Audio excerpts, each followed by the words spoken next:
Hey everybody, the holidays are fast approaching and sometimes you want to make something a little more presentable for the main course, and always doing like a tied roast really builds a presentation, whether it be a pork roast, a crown roast, or a rib roast, or whatever you're working on.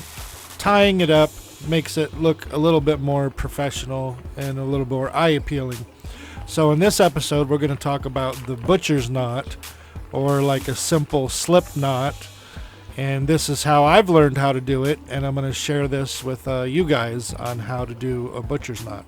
We're going to do this with these two pork loins, and you can see here that one end is a little bit thicker, the loin end, and the other end is the rib end, which tapers down and is a lot thinner. So if you flip-flop these to where the rib end and the loin end are together, you can kind of get a uniform piece all the way down the loin.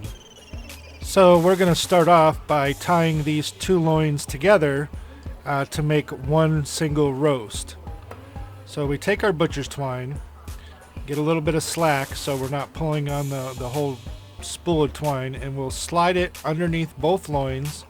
Now I'm right-handed, so in my left hand I take the loose end and I lay that across my two fingers like such. Now what you want to do is curl your fingers just a little bit and then wrap that loose end all the way around, tuck it between your two fingers, and pull that loose end through the loop. Just like that, creating like a little slip knot. Now you can pull on this and tighten it down to as tight as you need to get it. Then take your fingers again, just make a little loop, grab the loose end, pull it through the loop again, and this way it'll keep your slip knot from moving. Then you can just cut off the excess with your knife. Alright, let's try this again. We'll take our string, take your loose end in your left hand, go underneath, wrap it around, lay it across your two fingers, curl your fingers, wrap it all the way around, and tuck it between your two fingers and pull that loose end through the loop again, creating your slip knot. Now if you're left-handed, you're going to have to figure this out and do it in reverse. Make your loop, grab your loose end, pull it through the loop, and that'll secure your butcher's knot or your slip knot. Here's a little fun fact for you. Did you know the word barbecue originated with the French-speaking pirates who called their Caribbean pork feast de barbe et queue? It translates to from beard to tail, reflecting the versatility of a hog.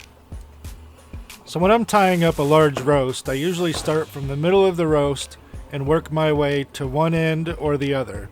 Like for instance, in this case, we're working from the center to the left. We'll get it all tied up, then we'll go back to center and work from center to the right and get that end tied up. Pork is the world's most widely consumed meat.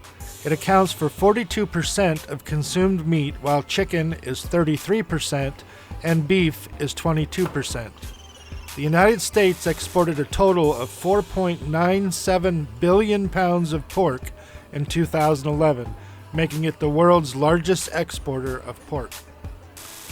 Now that we've just about got this end tied up, as we finish this last one here, you can see that now that we have the rib end tied together with the loin end, that this makes a nice symmetrical piece all the way down. It's not narrow at one end or thick at one end, it's all pretty much even all the way down the pork loin.